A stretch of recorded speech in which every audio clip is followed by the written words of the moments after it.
amazing script that they wrote for that one. And you got Colonel Tom Parker to thank for that one, which I'm releasing soon. That Colonel Tom Parker was one of the Joint Chiefs of Staff for Kennedy. And you're going to see this one. It's all the Joint Chiefs of Staff at that time. You're going to find out who they really are. And it all goes back to Kennedy. Yes, yeah. Well, it all goes back to that family, which is the German royals that came over. Yes. Right. Yeah, it goes before that. Okay, so one that I've been so for my own game that I play with these things, on the world stage. So I'm looking at Mike Pence, the vice president, okay? He came out inauguration night, man, and I said, that woman does not look like his wife. That woman looks like his sister, right? And I'm looking at Trump and Melania, like they look like a couple. Everything is flowing there. And I'm looking at these two dancing. I'm like, man, there's no chemistry there, nothing. And and she looks out of place. Yes, the rule that one of the game rules that they have to abide by, and this is something that protects the lie, is the fact that the spouse is typically a sibling of the person that's elected. And you can go through the list and you're like, man, they really do look alike. Or that person, that spouse does look just like them. And you'll find out that everyone that I've looked at so far and I've been able to identify, it's always their sibling. So that's a way for them to protect the lie, and also it's a way for them to travel around as husband and wife and stay at the same hotel and act like a couple outside of that hotel, but then sleep in the same place together, and there's of course no problems. There's no liability that the whoever's in charge of it has to put up with if there were, like, say, two actors. Right. And the thing that, to get over the cognitive dissonance a little bit, is they're doing this because this is their family. This is their family bonds. This is how they make their money. This is what they rely on for their lifestyle, for their whole thing. This is family. Yeah, I think it's when it started off, I think here in the United States, the main focal point was, say, Abraham Lincoln.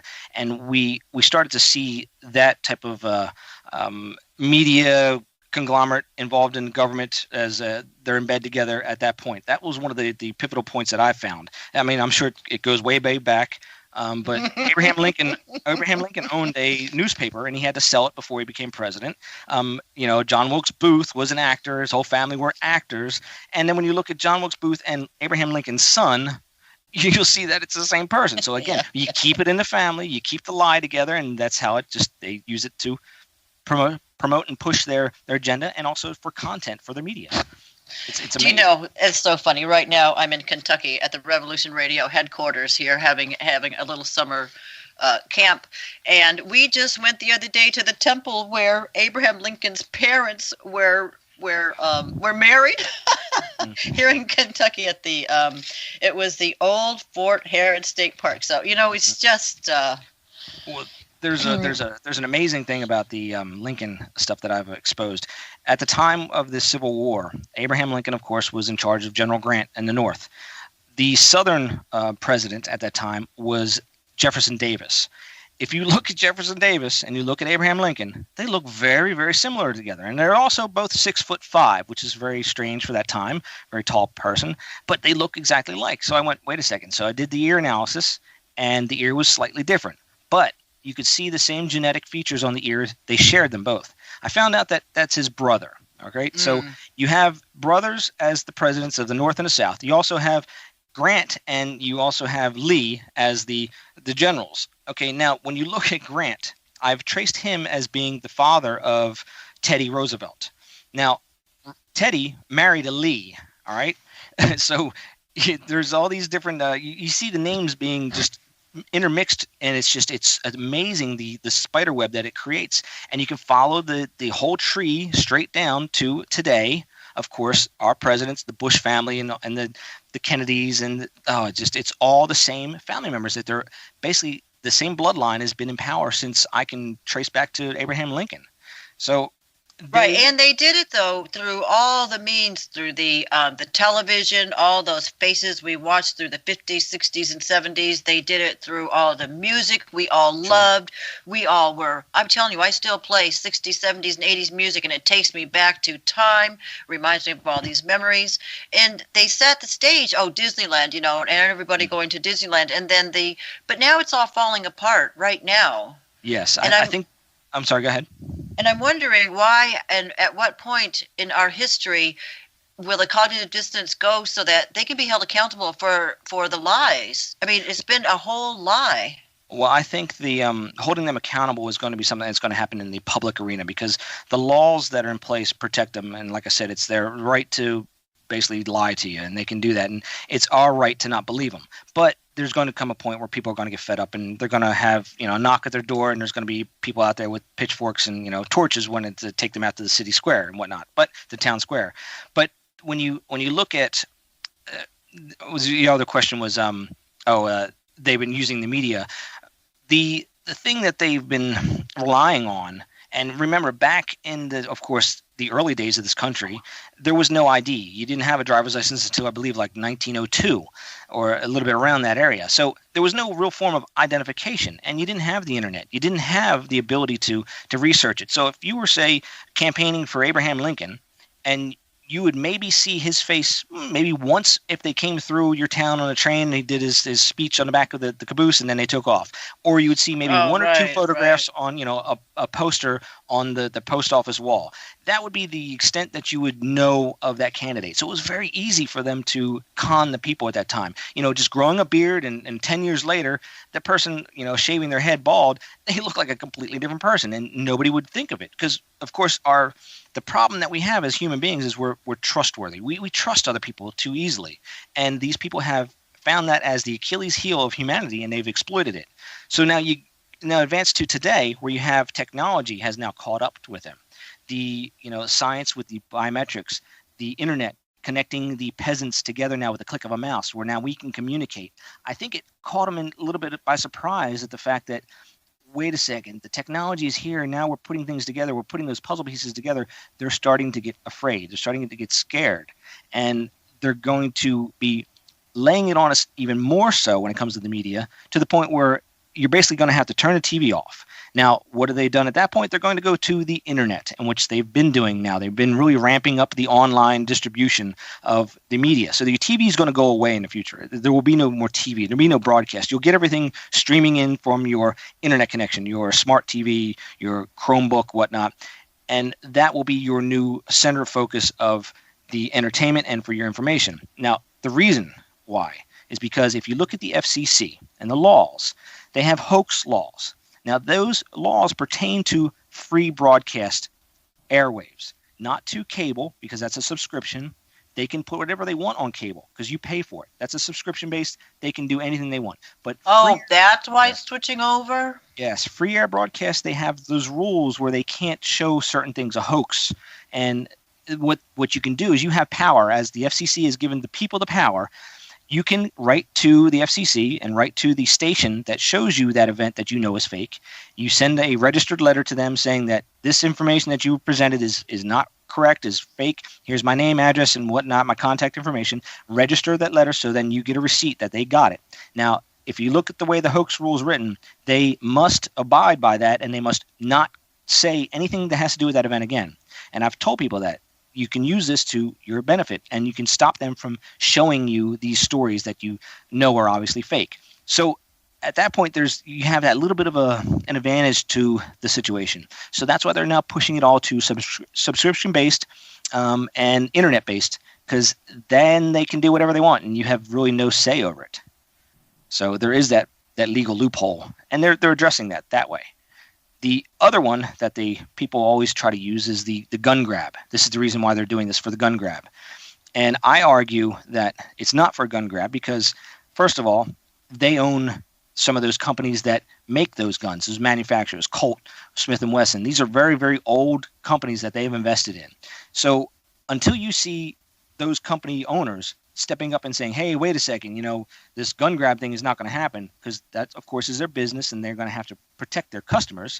So they would be front line and really fighting for the people to keep their guns. But they're not, because they know that they're not coming from the guns. And the reason why I say this is because they want you to buy more. They want you to buy all the ammunition that you want, all the guns that you want, because if they really wanted your guns or really wanted to get you in trouble, they would pass legislation to make you afraid to use that gun. That would be the way that they would go after the people. So the stand your ground states like Texas and Florida, they would go after your ability to use that weapon to protect yourself in your home. And that's where they'll put you in jail for. That's what they want. Yeah. So we have a question coming in from this from the chat room, and also it coincides with the topic I wanted to bring up to you, and that would be that of pedophilia. So here's the question. Question for the guest. There is a lot of conjecture out there about how John Podesta is the biological father of Chester Bennington. They certainly have similar facial features. Can you speak to that? I don't know. Chester being the lead singer of Linkin Park that passed away. I don't really know, but what I will say is, if you see that name of that person that's in the entertainment business, especially the music industry, like Chester, when you see that name being used in the media to either whatever to announce their death or anything else that they've done, know that that name is most likely not owned by that person. It's owned by the record studio. So whenever they use it, it's used for publicity reasons. So just know to help you separate the name from the body of the person. Correct. So yeah, that's where I talk about this in length about how the radio industry created this. They created the selling of the soul, basically. So they see somebody who's talented, a musician is talented, and they want to record their record. So back in those days when radio was first beginning, the DJs were the most influential people around. They could make or break somebody. They could make you famous in one night by playing your album on the radio. So they wanted to be able to control their ownership of that person. So what they would do is they would give that person a pseudonym and say, here's your new name. We own it. The studio owns it. We're going to make you famous. We're going to record your songs, but you're going to accept this name. And of course, the artist was like, well, of course, sure, no problem. I'm going to be famous. Here's my album. I'm going to be rich and famous, which they got paid handsomely for. But at any time, if their value if they became worth more dead than alive, they would do what's called legend them, and they would create a legend out of them. They would stage a fake death. All these rock stars that died at that one age, and they would then bring that legend into existence, and then they could basically their value of that name would just skyrocket. So, but that musician, of course, not owning that name, they had to accept the fact that they can't be that person anymore. And of course, they would collect their royalties and get paid, so they really were fine with it. But Elvis brought in a lot of money. Oh man, I mean, Elvis brought in a lot of money when he was alive, but when he was dead, even more. Even more crazy. Yeah, and the funny story about that is Tom Parker, Elvis's manager.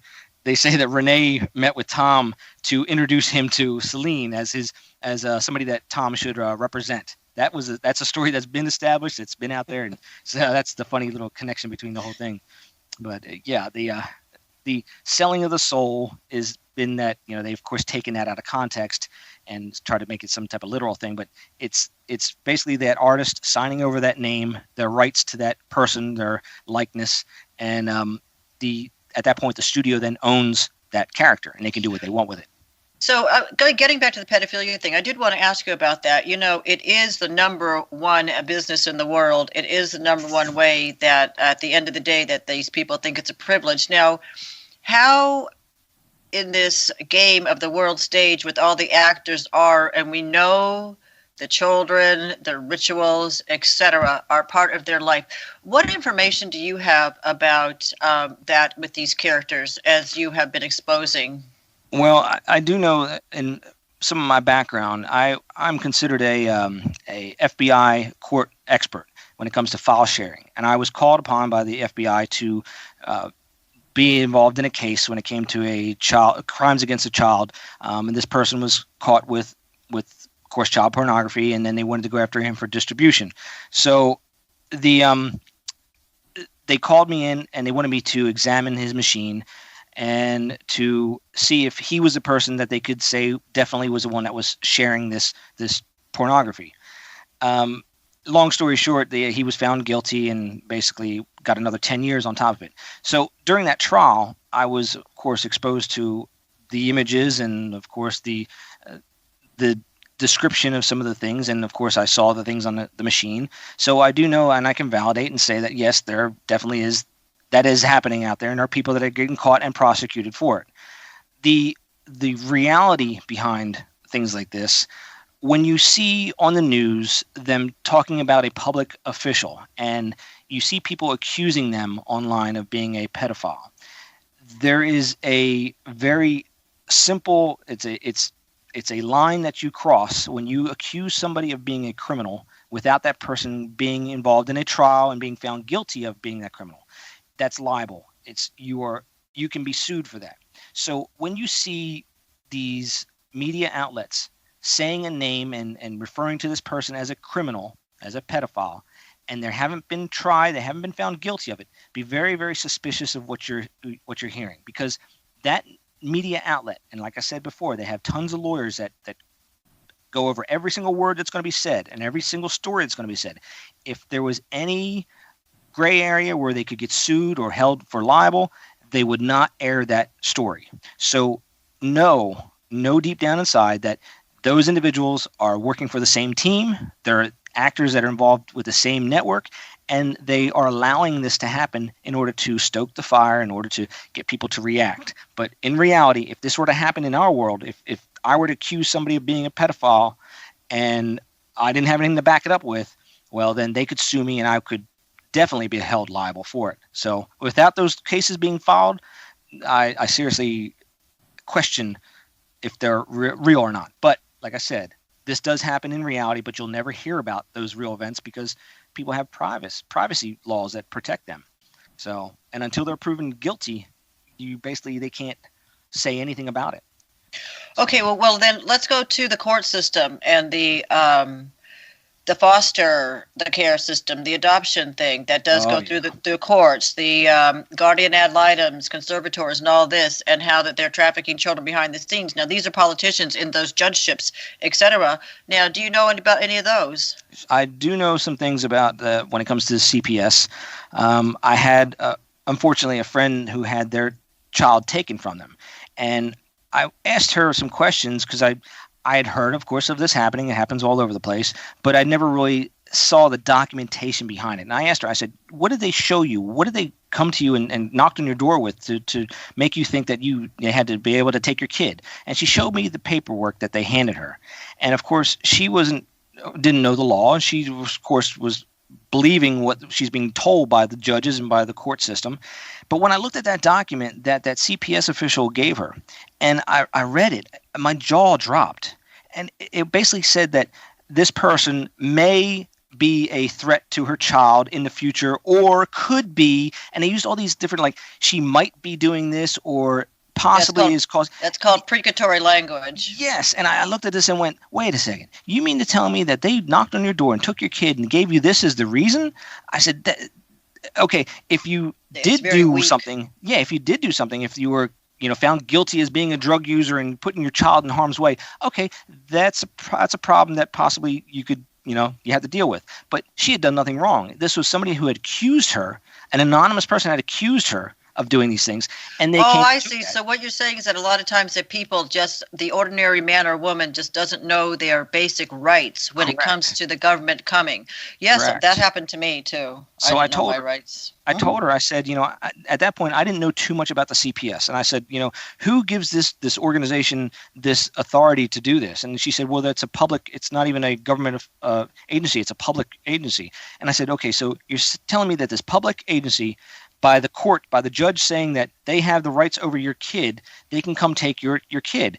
And then when I started to research it, I found out some pretty interesting things about about when you create a child, that's your child. It's your property, and if you refer to it as a child, then it becomes in their jurisdiction as the Child Protective Services. But if you approach it as this is my property, you can't take my property. Right. And you have to be very careful with the words that you use because it's a very, very the word child it's called color of art. Actually, yes. A child is it's an art form. Yes. So as long as you stay away from using that child or my son or my daughter, then you are in a different realm where if it's your property, you can't take my property. You can't take my property, right? Correct. And you treat it as a theft of property situation, and they have to back down on it, and they'll give you your child back. I've seen several people get their children back because of this, and it's a fight. But because usually they don't find out about this information until it's the child's been taken away. So they've referred to the child as a child, and they've gone and they've played the game that the courts have made them play, and they didn't know their rights and didn't know what they were supposed to say and what they weren't supposed to say. So at that point, it becomes a little bit more of a fight than if you were to take up this position from day one when they try to take your property. So and a couple of people in the chat room, they want to know, where are you located? Are you in Canada? Someone's asking. No, I'm in Texas. I'm in Dallas. Texas. Dallas, Texas. Yeah, I had to, they're probably getting that information from my website, my server information, because I was attacked here, and I had my servers, of course, in California and all over the country here, and some individuals that were involved in the people that I was outing, they went and they made some claims to the host that was hosting my website. They shut me down, and then they shut me down in the next one. So eventually I just said, you know what, I'm just going to take it to a different country, and I took it to Canada.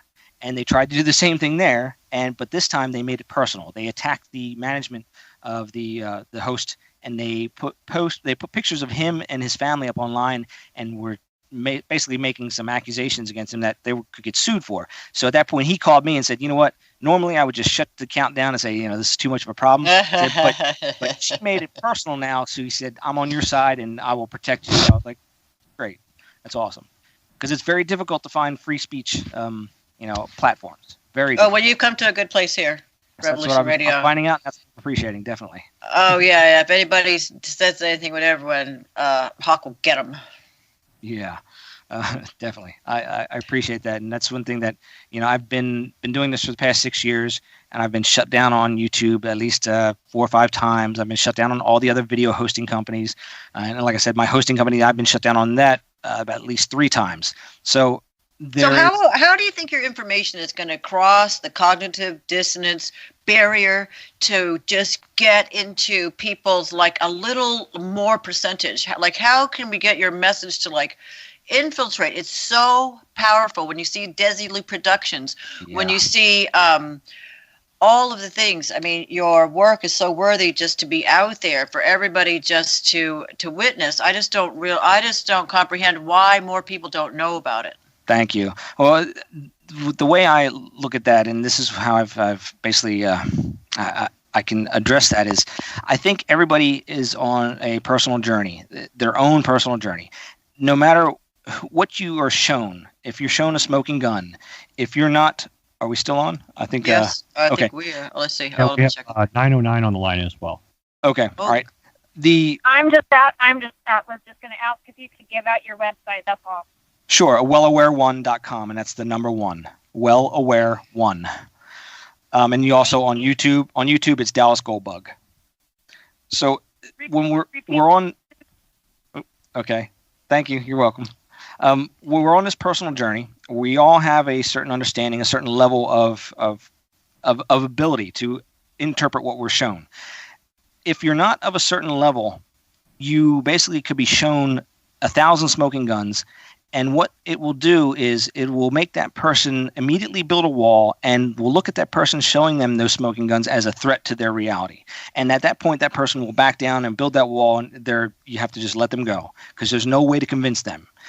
There are other people that are of the ability, that are able to look at things with critical thinking skills and some logic, and put it behind them where they can see the business aspect of it, they can see the profitability of it, and they can then start to understand, okay, this is a simple business. These people are doing something that's not illegal, it's business. And then they can approach it that direction. And depending upon how far into the legal aspect you are, you will understand it more and more. But all of them, when they get to a certain point, when you have to take those blinders off and you start to realize that, oh man, we've been lied to our entire life here. Everything that I think I know, everything that I've been taught in school, it's all been a lie.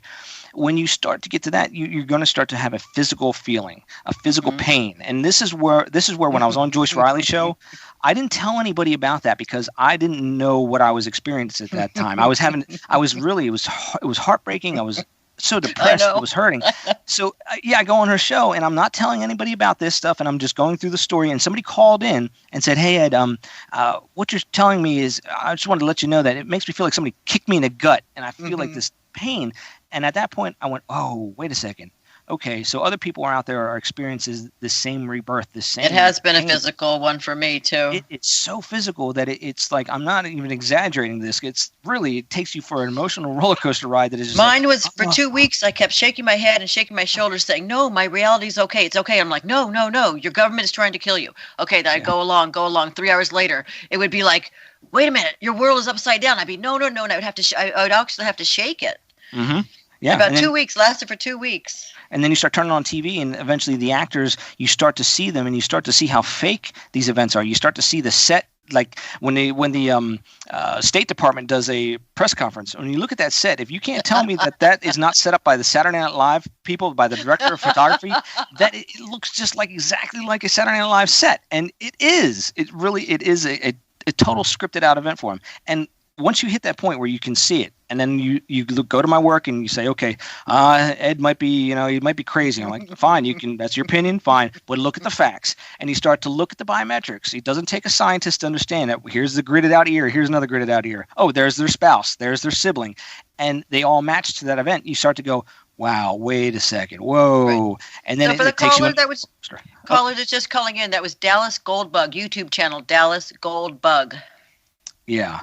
And people were like, well, I've had to go through several of these emotional roller coaster rides because, I'm like anyone else. I had people that were my heroes, that I looked up to as growing up, and, and some of them are musicians, some of them were, artists. And I look at this whole thing and I go, man, that's just, why can't I just have one? Just let me have one. I know.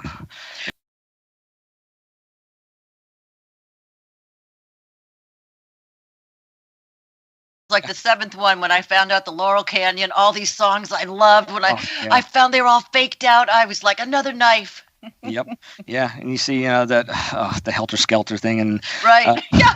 Charles Manson. I mean, he's a lieutenant. He's in the military. He's a military person. That's another one that you have to understand. This whole, background of the military people involved. And of course, you can see him. I've found photographs of him at the Occupied event, and he's still got the tattoo on his forearm. They tried to cover it up, but you can match it there. You can also see him in a bunch of other events with the Greenbergs, and it's just, and basically the his sister was the one that was, of course, he was supposedly had murdered. What's her name? Charles Manson had. I can't remember his name either. I can't remember the woman that she was pregnant and they murdered her. And Sharon Tate. Sharon Tate. Sharon Tate is his sister. So there you go. Oh, really? Oh, I never knew that. Wow. Sister. And it's amazing when you see it. Well, he was supposed to get married not too long ago, and when they showed the wife, the person who was going to marry him, I looked at her and went, wait a second. That looks like it's going to be his daughter or his granddaughter, because she was really young. And then, of course, her mother standing right alongside of her. They're involved in this news article about them volunteering time at a women's or a homeless shelter in California. When I looked at that and went, wait a second, that's going to be his daughter. And then you look at Sharon Tate, and you look at the family, look at her brother, and look at the daughter. It's, of course, the whole family again getting involved in it. So it's just actors passing along the baton to their family member and keeping it on in the family. The news and the world out there, it's really a scripted story for all of us to partake of, which we have, to our own demise. Now, you ask, okay, well, and who's in control? Well, if we look at history, and we look at, it's got to be somebody that has a lot of money. It's got to be somebody who has an enormous amount of money. Well, when you look overseas and you see these massive castles that are built, understand that those people that had those castles built, those royal families, they had a lot of money, and they invested that money in, of course, businesses. And over 2,000 years or so, you're seeing that money, that investment, of course, basically work its way into every aspect of government and to business. And it's very difficult to even throw a stone without hitting one of these family-owned or family-associated businesses. So the biggest thing that they had, and you can this is documented throughout history, is almost every single president that we've had has had an association, a family member, a direct sibling or whatnot that has owned a newspaper or magazine or media. Just look at the Kennedys. Of course, they're big time in magazines and publications. But they've used those books, the printing press, as their ability to basically control society. And one of those books that they used is the Bible. So, I mean, religion is something that they used to control the masses.